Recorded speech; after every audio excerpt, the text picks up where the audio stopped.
La traduction de ces versets est comme suit. Au nom d'Allah, le gracieux, le miséricordieux,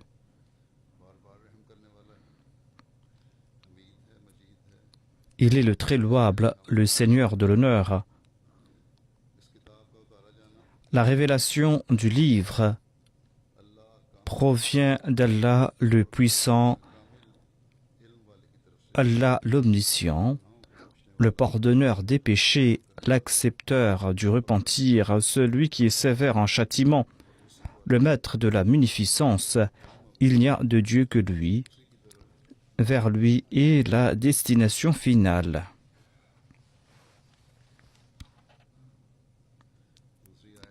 La traduction de l'Ayatul Kursi est Allah, il n'y a de Dieu que lui, le vivant, l'existant par lui-même. Ni l'assoupissement, ni le sommeil ne s'emparent de lui. À lui appartiennent tout ce qui est dans les cieux et tout ce qui est sur la terre. Qui pourra intercéder auprès de lui si ce n'est qu'avec sa permission? Il sait ce qui est devant eux et ce qui est derrière eux. Ils ne saisissent de ses sciences que ce qui lui plaît. Son trône s'étend sur les cieux et sur la terre, et leur maintien ne lui cause aucune peine. Et c'est lui le très haut, le très grand.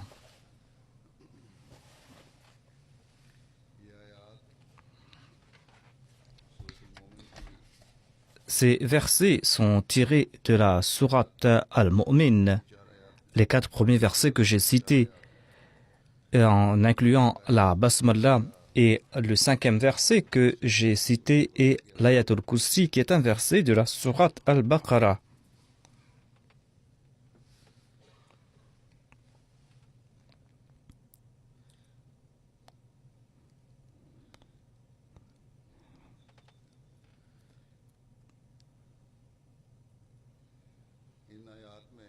Dans ces versets, Allah évoque certains de ses attributs.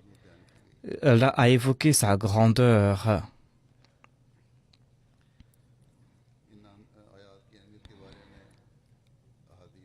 Dans les hadiths, on trouve mention de l'importance de ces hadiths à la lumière des dires du saint prophète Mohammed lui.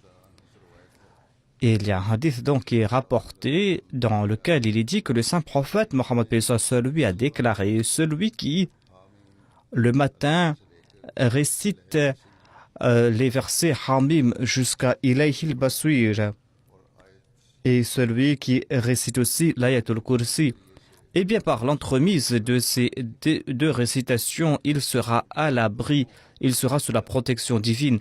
Et celui qui récite ces versets la nuit, eh bien jusqu'au matin, ces versets vont lui accorder leur protection.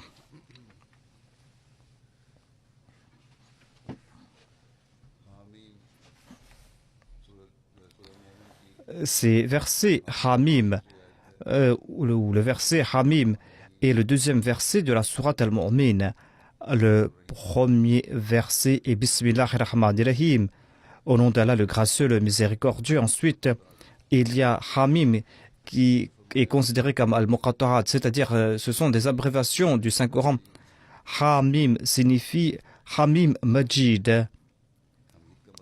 Hamid signifie celui qui est digne de louange, celui qui est digne de véritables éloges. C'est à lui que l'on doit, c'est lui que l'on doit louer. C'est lui qui mérite ces louanges. Le Messie promis à l'Islam a expliqué le terme Hamd en ces termes. Il déclare: sachez que Hamd signifie celui qui mérite les éloges en résultat de ses bonnes œuvres, et cela signifie celui qui accorde des récompenses ou celui et qui accorde des faveurs en accord à ses aptitudes.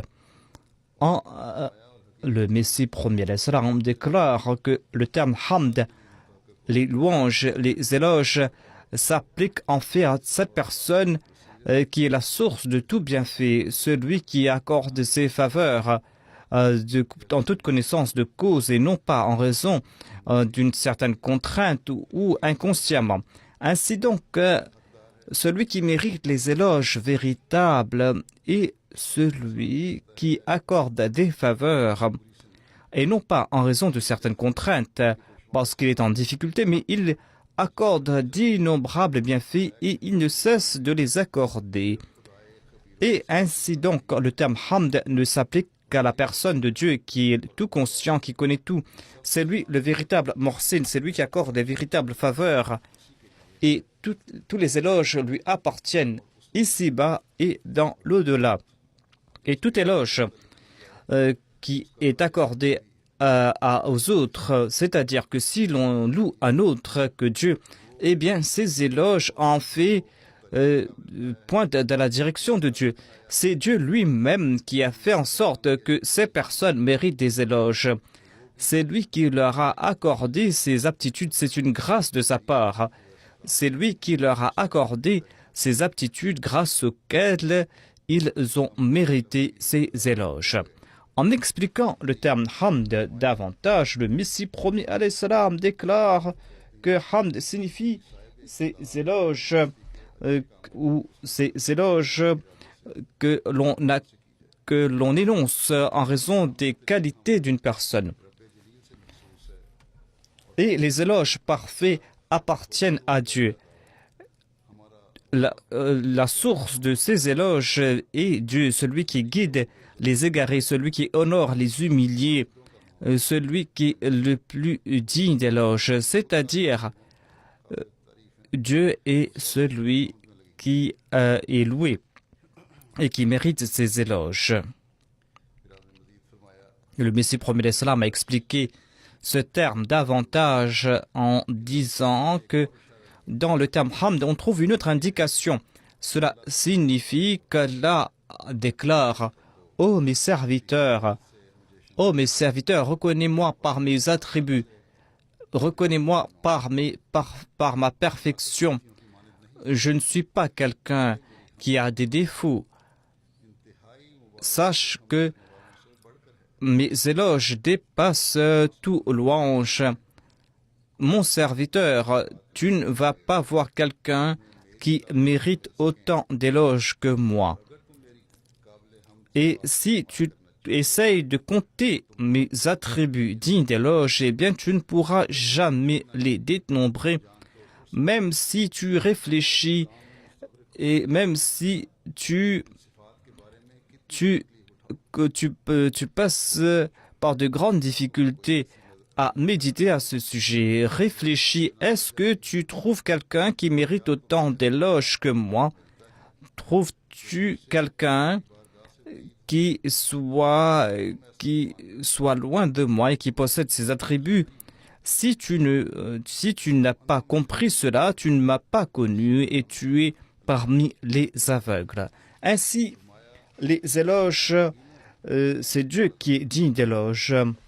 Le Messie premier l'Islam déclare que moi je suis reconnu par mes éloges et ces pluies viennent en raison de mes bénédictions. Ainsi dit Allah, celui qui m'a reconnu en raison de mes capacités, de mes aptitudes et de mes attributs, celui qui a réfléchi et qui voit la gloire quelque part et qui m'a attribué ces gloires, celui qui m'attribue toute grandeur, celui qui attribue tout pouvoir qu'il peut voir, celui qui m'a attribué tout cela, eh bien celui-là ou ceux-là sont ceux qui sont en train de marcher dans la voie de ma connaissance. Ils vont me connaître et ils auront du succès.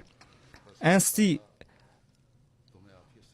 qu'Allah vous accorde sa protection, dit le Messie promet l'Islam, et cherchez ses attributs divins. Et à l'instar des personnes perspicaces, usez de votre perspicacité, de votre vision perçante, dit le Messie premier salam, car c'est en reconnaissant ces éloges que l'on pourra reconnaître les autres attributs divins. Le Messie premier salam déclare: réfléchissez sur chaque aspect de ma perfection et cherchez Dieu à l'instar de cette personne avide qui tente d'assouvir ses désirs. Ainsi, pour connaître les faveurs divines, pour juger ses attributs, pour connaître ses attributs, afin de faire ses éloges, afin de connaître cette voie, il faudra faire de grands efforts. Il faudra faire des efforts comme une personne avide. Lorsque vous allez sentir son parfum, c'est comme si vous l'avez reconnu. C'est un secret qui n'est accordé qu'à ceux qui cherchent la direction. C'est lui votre Rab, votre maître. Il possède les attributs parfaits et il est la source de tous les éloges.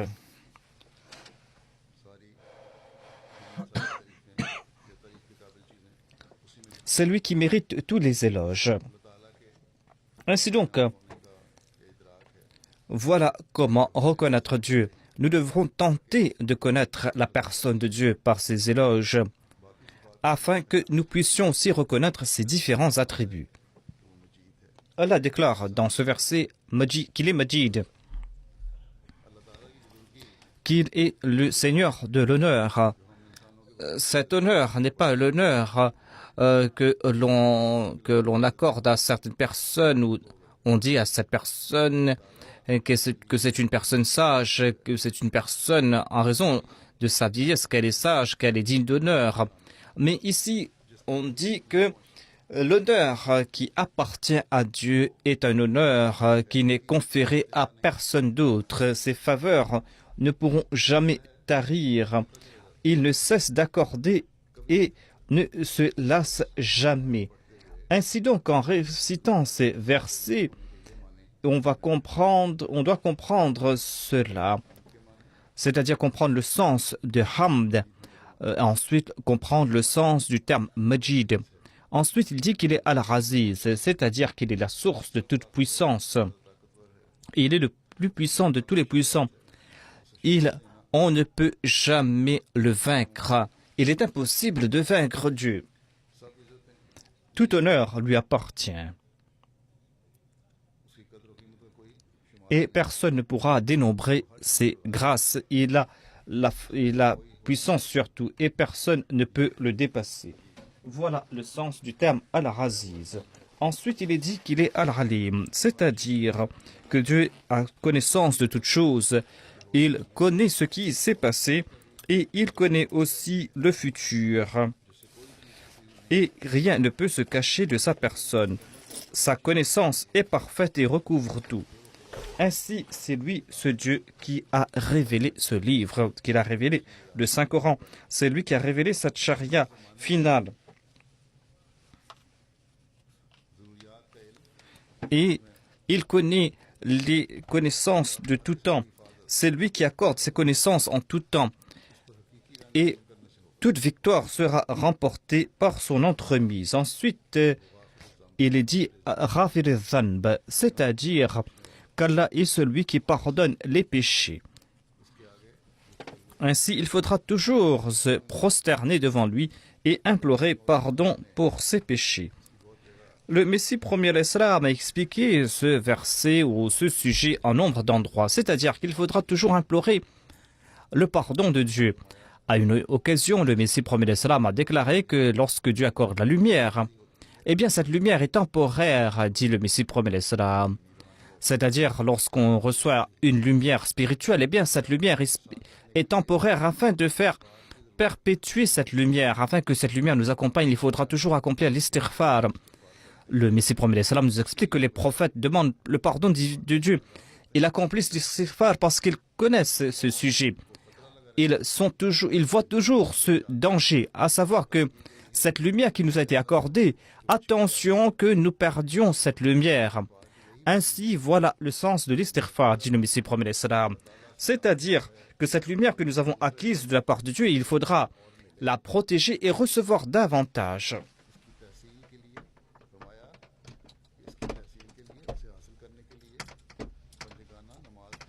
Et il faudra accomplir les 5 prières quotidiennes afin de mériter cette lumière.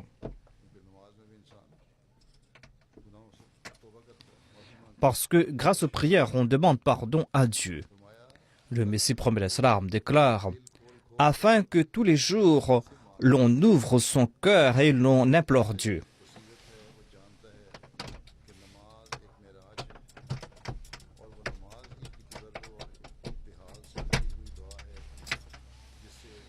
Celui qui le sait, c'est que la prière est un miraj, c'est-à-dire l'apogée de la vie du croyant. Et la Salat est un moyen pour avoir la liberté. On pourra se libérer des maux grâce à la Salat. C'est-à-dire, pour se protéger des maux spirituels et physiques, il faudra implorer Dieu. Il faudra supplier Dieu. Et lors des prières, il faudra accomplir l'istighfar. Ainsi donc, étant donné que le saint prophète nous a conseillé de réciter ces versets, une simple récitation ne servira pas à grand-chose. Il faudra aussi rectifier sa conduite. Il faudra toujours être vigilant à propos de sa personne. Comment accomplir l'istighfar? Doit-on se demander comment protéger ces soins-là afin que l'on soit soi-même à l'abri et protégé par Dieu? Le Messie promet l'Islam nous a expliqué davantage le sujet de l'istighfar. Il déclare à ce propos que l'istighfar signifie que l'on ne commet pas de péché ouvertement et que l'on ne met pas en évidence ses aptitudes à commettre les péchés. C'est-à-dire que si l'on arrive à commettre un péché, c'est-à-dire éviter l'occasion de commettre un péché, éviter cette situation, ne pas user de cette aptitude. Voilà la réalité derrière l'istighfar des prophètes. Ils sont innocents, ces prophètes, certes, mais ils accomplissent l'istighfar. Ils accomplissent l'istighfar afin que ces aptitudes ne se manifestent pas. Et il y a un autre sens de l'istighfar pour les gens ordinaires.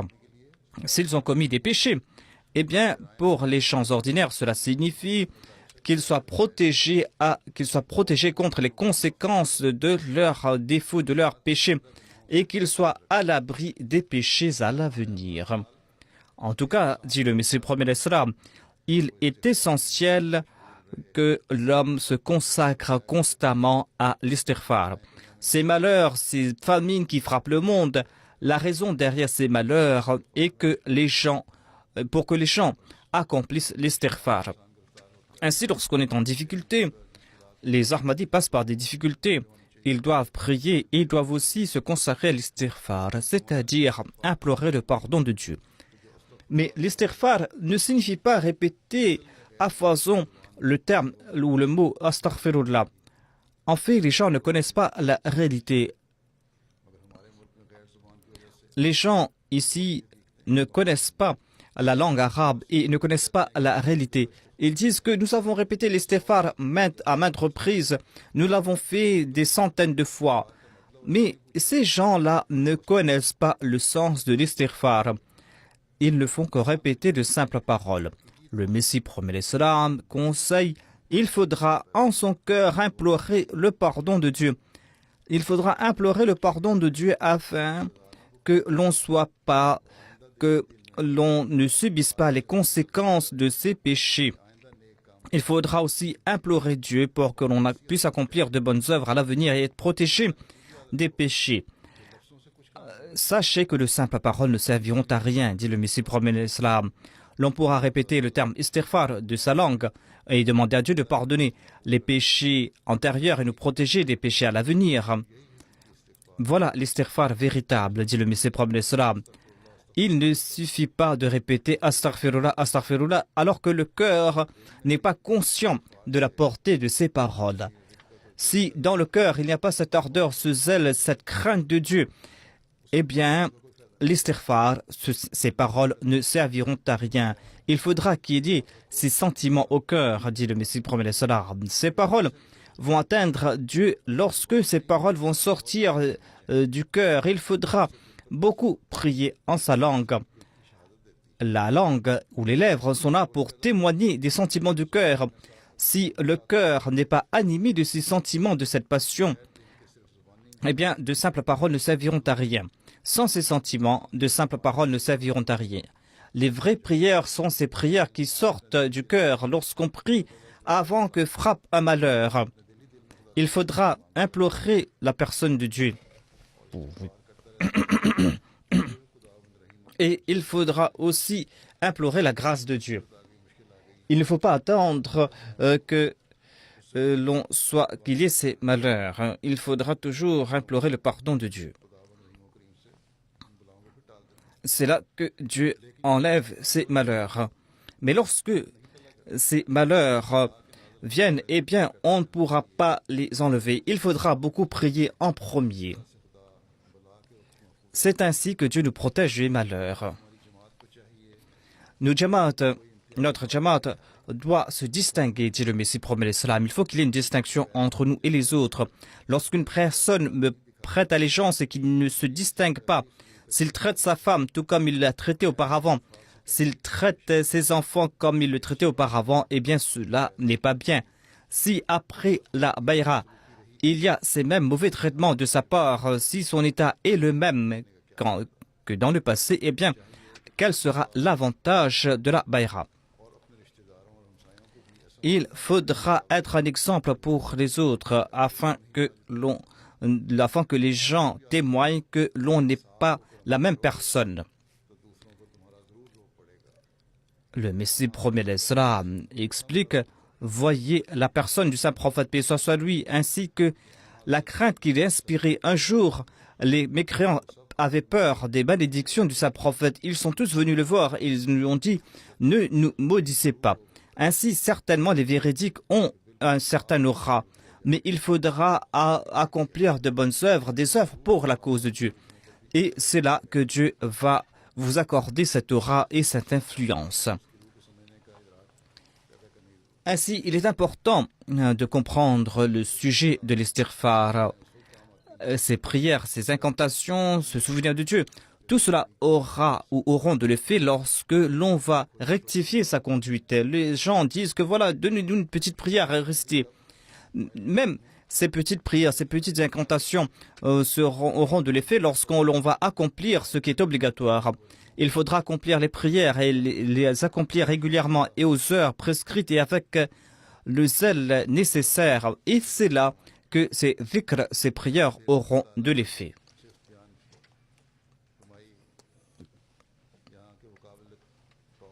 Ensuite, Allah déclare qu'il est Al-Qabl Torb.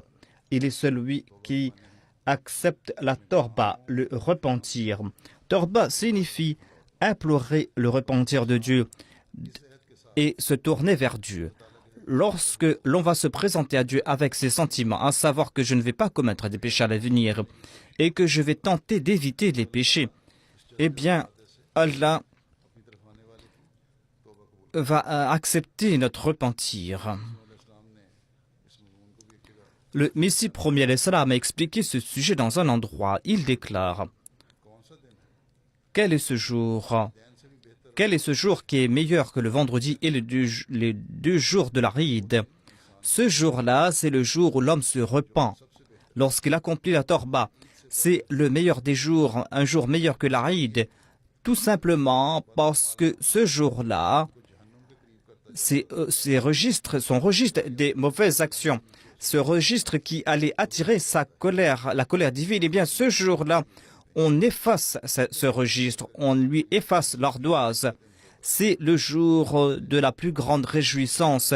C'est ce jour où il s'est protégé de la colère éternelle de Dieu, de la punition éternelle divine. Il était la cible de la colère divine, mais maintenant il s'est rapproché de la grâce divine, il s'est éloigné de l'enfer. Tout comme Allah l'a déclaré: « Inna Allaha yuhibbu tawwabina wa yuhibbul mutatahhirin »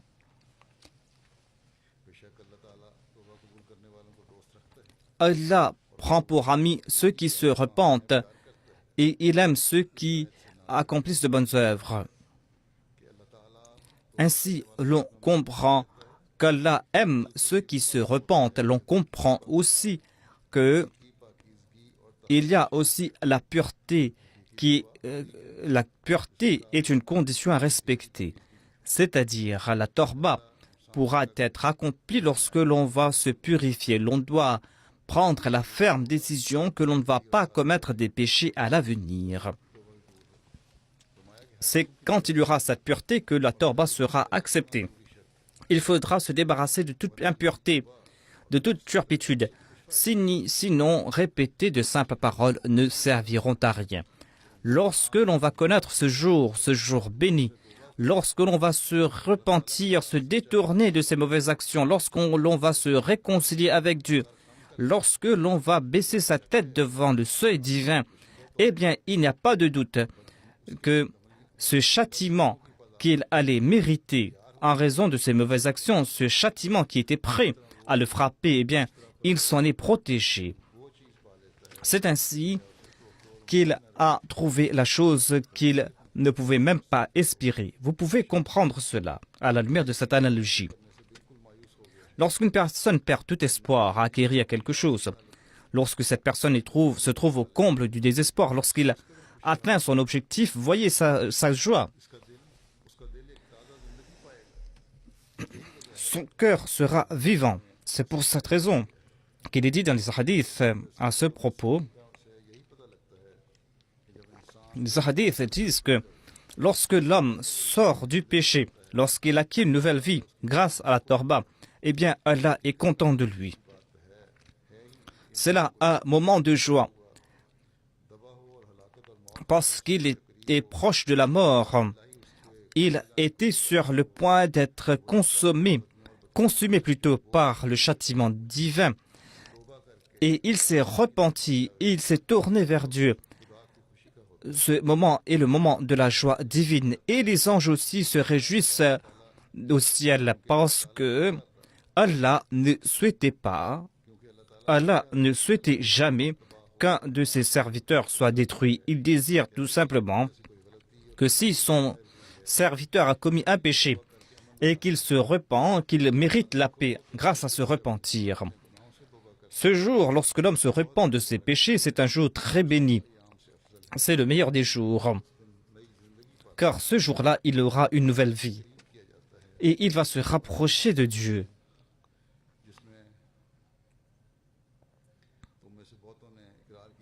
Et beaucoup ont compris cela. C'est-à-dire lorsque les gens disent que voilà, je vais me repentir, je vais éviter les péchés. Je suis sûr et certain que celui qui s'est repenti sincèrement, eh bien celui-là sera pardonné de ses transgressions.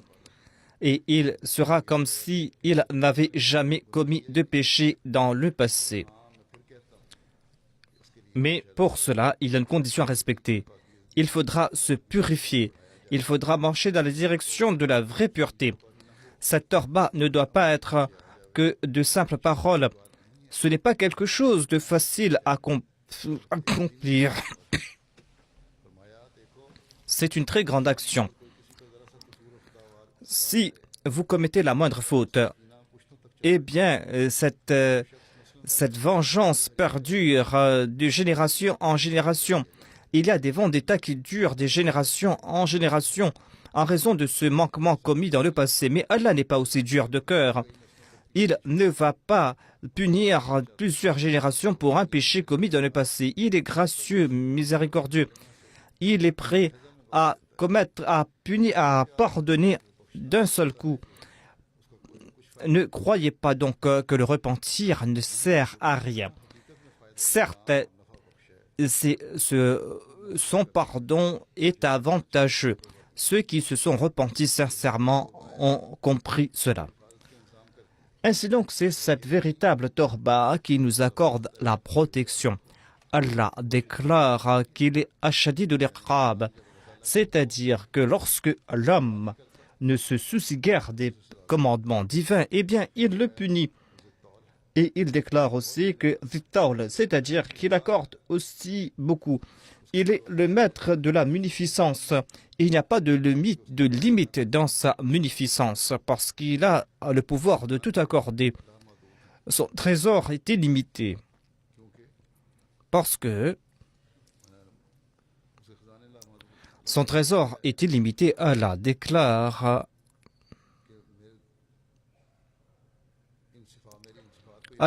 que vous allez devoir vous rappeler de moi grâce à ses attributs. Si vous le faites, eh bien, vous allez toujours profiter de mes faveurs. Il n'y a personne qui possède de si grands pouvoirs, nous explique Dieu. Et ici-bas et dans le delà, nous allons devoir nous tourner vers Dieu. Lorsque nous allons comprendre ce point, à savoir que nous allons devoir nous tourner vers Dieu au final, eh bien, en ce cas, nous allons devoir accomplir de bonnes œuvres. Lorsque nous allons connaître cet état, eh bien, certainement, Dieu va nous accorder sa protection. Le deuxième verset vers lequel le saint prophète a attiré notre attention, c'est l'Ayatul Kursi, ce verset de la sourate Al-Baqarah. Il est dit à ce propos dans un hadith cité par Abu Huraira. Abu Huraira déclare que le saint prophète sallallahu alayhi wa sallam a déclaré: il y a le Saint-Coran et dans le Saint-Coran se trouve le verset qui est le chef de tous les versets, c'est l'Ayatul Kursi. En expliquant cela, le Messie premier l'Islam déclare: Allahu la ilaha illallah, Allahu la ilaha illa huwal hayyul qayyum. C'est lui, Dieu, il n'y a pas d'autre Dieu à part lui. Il est celui qui est le maître du monde. Il est le Dieu vivant. Il est le Dieu qui est indépendant. Étant donné que c'est lui le vivant, étant donné que c'est lui qui existe de tout temps, l'on comprend que toute personne qui sera vivante grâce à lui, eh bien, sera vivant par son entremise.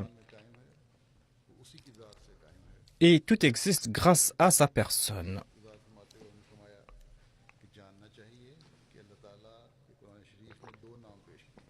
Le Saint-Coran nous présente deux noms pour Allah, Al-Hayy et Al-Qayyum. Al-Hayy signifie qu'Allah est vivant et il est celui qui accorde la vie aux autres. Al-Qayyum signifie qu'il existe de lui-même et il est celui qui accorde le soutien aux autres. C'est lui qui tout dépend de ces deux attributs. Al-Hayy signifie que l'on doit l'adorer. Le terme ou l'attribut Al-Hayy, le vivant, signifie que c'est lui qui doit être adoré. Et l'on trouve le reflet dans le verset Iyyaka na'budu de la sourate Al-Fatiha. Et Wa Iyyaka nasta'in s'applique à l'attribut Al-Qayyum. Si l'on veut être vivant, il faudra l'adorer et il faudra aussi l'implorer pour que nous puissions l'adorer. Dieu est celui qui nous a créés. Il ne nous a pas abandonnés après nous avoir créés. Il n'est pas comme le maçon qui a bâti un bâtiment et qui l'a abandonné. Après son décès, le bâtiment ne sera pas affecté. Mais l'homme a besoin de Dieu. Il aura toujours besoin de Dieu. En toute situation, l'homme a besoin de Dieu. C'est pour cette raison que l'on doit implorer sa puissance. Voilà ce que signifie l'istighfar. J'ai déjà expliqué le terme istighfar, c'est-à-dire afin de perpétuer cette lumière divine, il est important d'accomplir l'istighfar. Et c'est l'istighfar qui nous accorde force et puissance. Ensuite, on trouve le terme, le sujet d'intercession dans l'Ayatul Kursi. Le Messie promet l'Islam déclare que lorsqu'une personne prie pour une autre, eh bien c'est une forme d'intercession. Et l'homme doit toujours prier pour l'autre. Le croyant doit toujours prier pour l'autre. Il n'y a pas d'intercession hormis l'intercession divine. À la lumière du Saint-Coran, cela signifie que le croyant doit prier pour son frère afin qu'il ne soit pas frappé d'un malheur. Lorsque quelqu'un nous demande de prier pour elle ou pour lui, il faudra prier pour cette personne. Ainsi, le Saint-Coran nous fait comprendre que celui qui s'est prosterné devant Dieu et qui prie pour son frère pour qu'il atteigne son objectif, voilà le sens de l'intercession. Ainsi, nous devons prier pour nos frères, pour qu'Allah leur accorde la force, pour que l'on puisse les débarrasser de leur malheur. Et c'est une forme de sympathie à l'égard d'autrui, nous explique le Messie premier à l'Islam. L'humanité tout entière est comme un seul corps. C'est pour cette raison que Dieu nous enseigne cette prière, que certes, c'est lui qui accepte l'intercession, mais nous devrons quand même prier pour ses frères, pour son prochain. Et il ne faudra pas se détourner de sympathie. C'est là un devoir que l'on a à l'égard de l'autre, à l'égard de son prochain. En fait, le terme shafa'a est tiré de shafa'a. Ainsi, shafa signifie être un père. Il faudra être le père de l'autre, se perdre en l'autre et demander la protection pour l'autre, tout comme l'on demande la protection pour soi-même. Et la foi ne sera pas parfaite tant que l'on ne ressent pas la sympathie à l'égard d'autrui, tant qu'on ne ressent pas cette sympathie des plus grandes à l'égard d'autrui. En fait, la foi possède deux parties. Éprouver de l'amour pour Dieu et éprouver un tel amour pour l'humanité, tant et si bien que l'on considère ses malheurs comme les siens. Prier pour l'humanité. En d'autres termes, cela signifie ash-shafa'a, c'est-à-dire l'intercession. C'est un point que l'on doit toujours avoir en tête lorsqu'on récite l'Ayatul Kursi. C'est-à-dire, lorsqu'on va comprendre ce point, l'on va ressentir une plus grande sympathie à l'égard d'autrui. Le saint prophète nous a conseillé de réciter cette prière, ou ce verset. Et c'est un moyen d'accroître cette sympathie entre les croyants. C'est aussi un moyen pour accroître sa sympathie à l'égard de l'humanité tout entière. Il faudra ressentir cette sympathie mutuelle. Mais malheureusement, nous constatons que les musulmans sont assoiffés du sang d'autres musulmans, alors qu'ils disent que nous sommes en train de lire le Saint-Coran et lire des hadiths.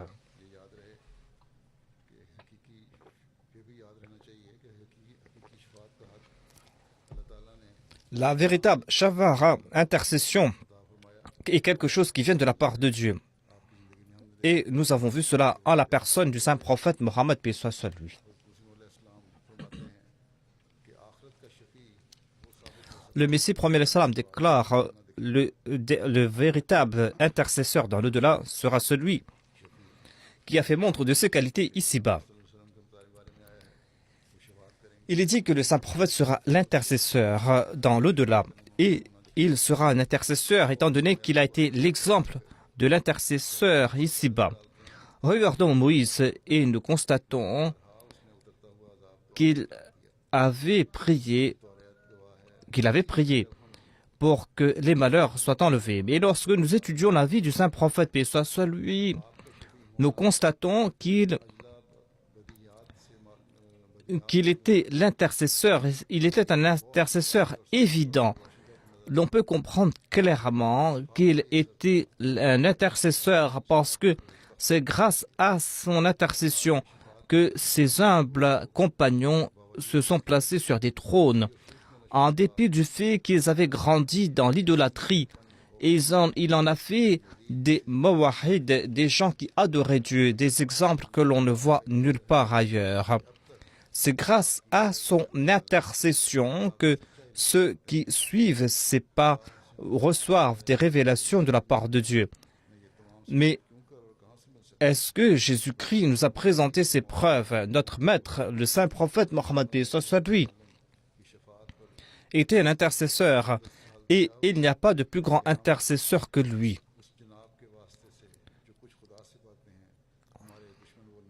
Et nos ennemis ne pourront rien acquérir si nos adversaires profitent, viennent dans cette direction, eh bien, on pourra juger entre nous en quelques jours.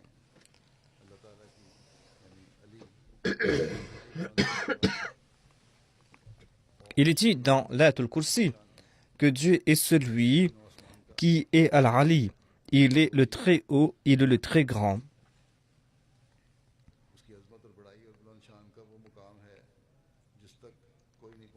Et personne ne peut atteindre ce stade. Sa gloire dépasse tout. Et rien ne peut sortir de son cercle.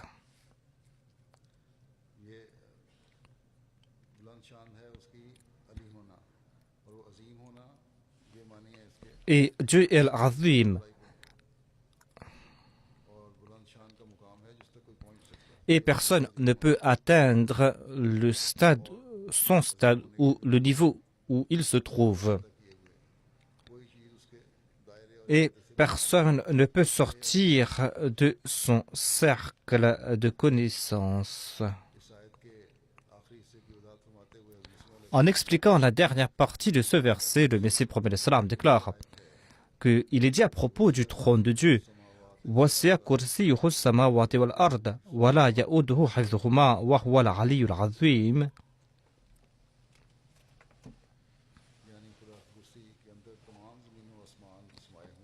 À savoir que son trône s'étend sur les cieux et la terre, et leur maintien ne lui cause aucune peine. Il est le très haut, et aucune intelligence ne peut l'atteindre. Et il est très grand, et tout n'a aucune valeur face à sa personne. Les cieux et la terre se trouvent entre ses mains, et personne ne peut connaître sa grandeur. Voilà ce Dieu grand, et sa grandeur n'a aucune limite. Il a des pouvoirs illimités. Il recouvre tout. Il connaît tout. Et il a tout entouré. Lorsqu'on comprend ces points, lorsque l'homme comprend ces points, lorsque l'homme récite ces versets en ayant compris ces points, c'est là qu'il pourra jouir de la protection divine. Lorsque l'homme fait des efforts en ce sens,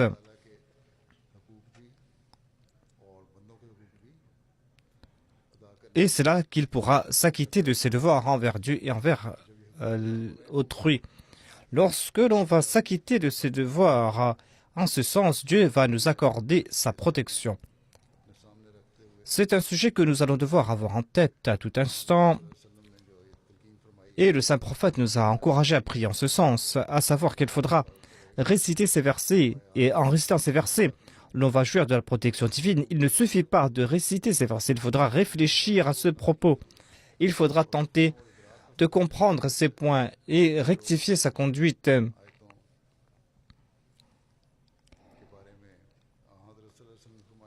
Il faudra réfléchir à ce propos et réfléchir sur les sens présentés par le saint prophète Mohammed paix soit lui.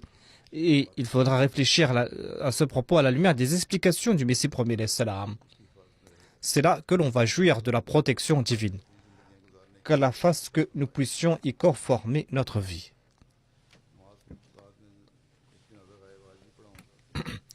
Je vais diriger la prière funéraire en absence de Abida Begum Sahiba, épouse du professeur Dahri Sahib de Nawab Shah. Elle est décédée le 22 janvier dernier. Inna lillahi wa inna ilayhi rajoun. Son père s'appelait Niaz Mahmoud Khan. Il était un grand fonctionnaire au Pakistan. Il n'était pas Ahmadi, il a aussi travaillé à Karachi. Abda Begum, la mère de la défunte, était Ahmadi. Et d'entre tous ses enfants, c'est Abida Begum, la défunte, qui était Ahmadi. Elle avait fait la wasiya. Et le troisième calife avait célébré son mariage et la défunte avait plusieurs enfants. Elle était Sadr Lajna de Nawab Shah et Sadr Lajna de la région au niveau du district. Elle a pu servir la Jamaat en différentes capacités et elle était toujours en contact avec les membres de la Jamaat et elle était toujours en contact avec les membres qui habitaient très loin du centre. C'était une dame qui était très simple, qui aidait les pauvres, les indigents et qui aidait aussi ceux qui étaient en difficulté.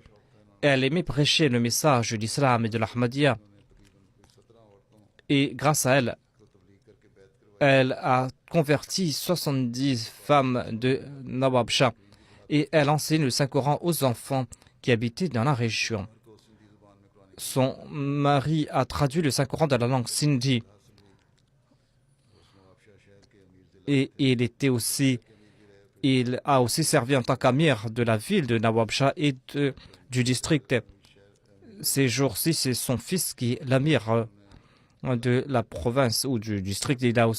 La défunte a poussé ses enfants à faire de grandes études et c'était une dame très simple, qui était fidèle envers la communauté, qui avait un très grand amour pour le califat et la Jamaat. Son fils écrit à ce propos qu'elle demandait toujours la direction du calife. 2 ans auparavant, elle était gravement malade et elle avait une telle blessure et on a dû l'amputer. Elle a dit que tant que je ne reçois pas la permission de la part du calife, je ne vais pas subir cette opération. Et elle attendait cela. Lorsque elle a reçu ma permission, c'est là qu'elle s'est fait amputer la jambe. Par la grâce de Dieu, après la Bayra, en dépit d'être une femme, elle était persévérante dans sa voie. Elle et sa mère étaient Ahmadi. Eh bien, après le décès de sa mère, ses frères l'ont enterrée dans un cimetière des non-Ahmadis. Sa mère était Moussia. Mais en dépit de la pression de ses frères, la défunte a fait sortir la dépouille de sa mère et l'a transportée à la Bahishti Makbara et l'a fait enterrer à Rabwa à la Bahishti Makbara. Par la grâce de Dieu, c'était une dame très simple. Elle participait régulièrement au Jalsa Salana de Qadian et du Royaume-Uni.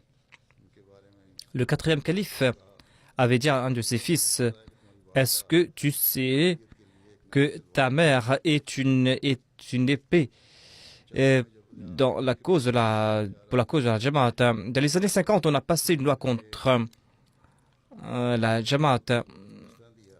Eh bien,